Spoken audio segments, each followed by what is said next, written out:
My name is Anup. I'm a full stack and data engineer.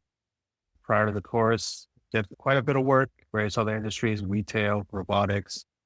Primarily love to think of myself as a web developer and kind of love to stay on those side of things. Obviously at enterprise level, that is a lot of things. It covers a lot these days. Everything can be built out of the cloud. That's really my kind of the gist of my experience prior to this course. Yeah. So one of the things that I've noticed from going to obviously university courses, like countless course, like it's very cliche and software engineering.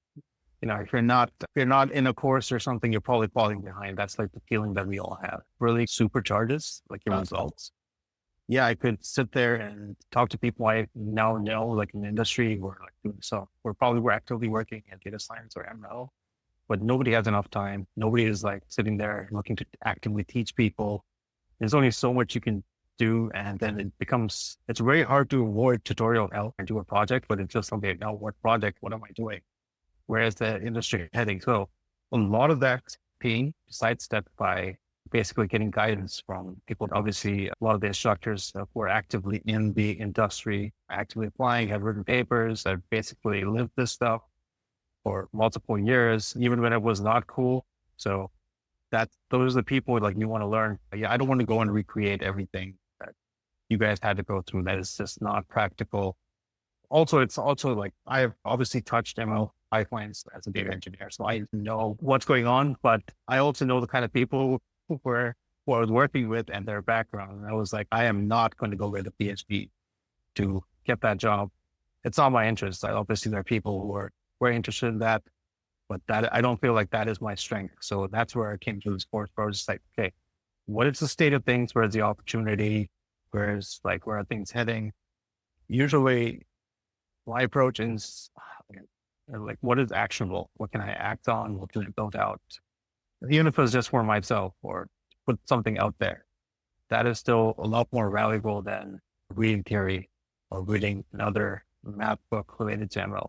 Again, all of which is fascinating, but I can't apply any of that to build anything that works. A lot of the mentorship in this course from people who are actively in the field applying it, thinking about this day to day, that was what supercharged a lot of stuff, because you could ask them stupid questions and if they didn't, man, it's something that they probably figured out like years ago, but you can watch them figure it out in real time. Like you don't need to memorize everything. They actually understand the math and underlying model. They have a better mental model for a lot of these things. So sitting there, like picking their brains, like, how do you think about this? Or say you're given this problem, how do you approach this? How do you solve it using ML or like generative AI?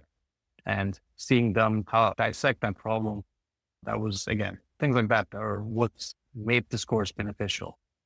And then of course I didn't realize it at the time, but yeah, again, like the fact that now you push for projects and actively applying it, not like doing the whole work and getting a grade, which would have been honestly comparatively useless compared to that project. Yeah, but actively applying that in that project and building it out and presenting it internally to the cohort is, that actually, I think I've applied most of the application was there. Because you can sit and ask me about building out a rack system and I would not care. I would just take some generic use case and yeah, of course I can build it out. So people built that example out like a gazillion times. Like I'm not going to be stuck because I'm not in tune with that problem. It's some problem I have to solve and I can't relate to that problem. But yeah, in this case, the project was like, oh, we have this original idea. And a lot of kind of cases that I didn't think too strongly about my project idea. It's been something that's been floating around, but you guys pushed me to it. And once I started working on it, I was like, oh, wow, this is something I can actually solve. And turned out I had something tangible to present and show people that it's working. So that was an incredible experience. And yeah, even to get to that working product, I had to go through all the existing models, existing data sets. There's a lot going on, but then people have to solve your problem. At least externally, it looks like that until you go and actually use the model. And you're just like, I can't even recreate the white paper. And this is not some model that was put out by a no-name somebody. It was put out by famous companies. So yeah, you see the flaws that there's a lot of improvements, a lot of use cases that it could just be better like they could be used to better solve the whole that automated music transcription category is hilarious in my opinion, because what I thought that word meant is now how it's applied when it comes to models. Because yeah, they saw like the whole, they were like, how do we make money on this? Oh, there's this niche of problems that like the average person who doesn't play an instrument cares about. So let's just go there. So that's where all the money went, all the models went, and you're just like, oh, okay. So a lot of opportunity, and yeah, actually applying it to a project is what brought all these things together. Because I had to literally go through all the books, all the workbooks, Python notebooks, the Jupyter, what was it, Colab notebooks? Yes, Google Colab notebooks. I had to go through all the multiple layers to, for some of those problems, like solved. Some of the scraping was solved so beautifully. And when I recall, I was like, oh wow. That's because I know I'm familiar with that problem outside of the course. I know it's not a joke. And it's the ethics of some of these companies is definitely questionable, but it's not an easy problem to just solve. And but you guys had it in that notebook so beautifully. I was just like, oh, nice. A lot of those things, yeah, seeing people who apply it, know what they're doing, apply it, and especially even the fundamentals, like the fundamentals, so that you can go and explore those tensors again. Even though it's a fundamental, that's probably not what it looks like in production, the final. But just having just like poking around and doing just stupid print statements, but print statements that I want to just, I was like, what is this? What does the third level of this thing look like? Oh, okay. It looks like this. It's a whole bunch of numbers, arrays of numbers. But the fact that I can go and poke around and answer my own like stupid questions or to my heart's content, that helped a lot.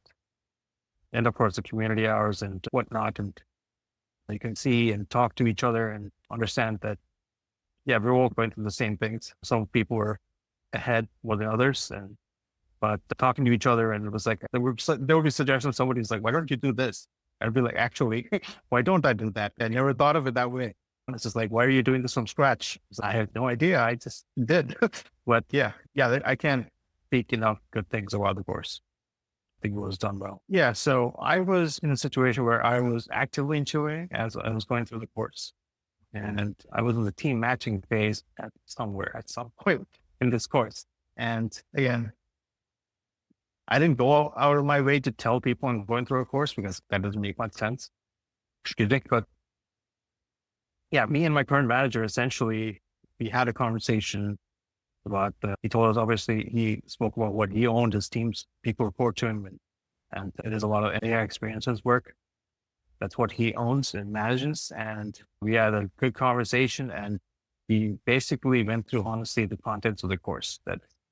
That's one way of saying it. And yeah, then I don't think I would have been able to talk about a lot of generative AI, or even the multimodal, like future approaches that some of the work that we're doing could take and potential, and how to solve problems and what could probably make it more effective as a solution to solve some of those problems. I don't think I could have had those conversations without going through the course and doing the work. That is directly, the fact that I have this job is directly the result of this course and all of what we did in the course.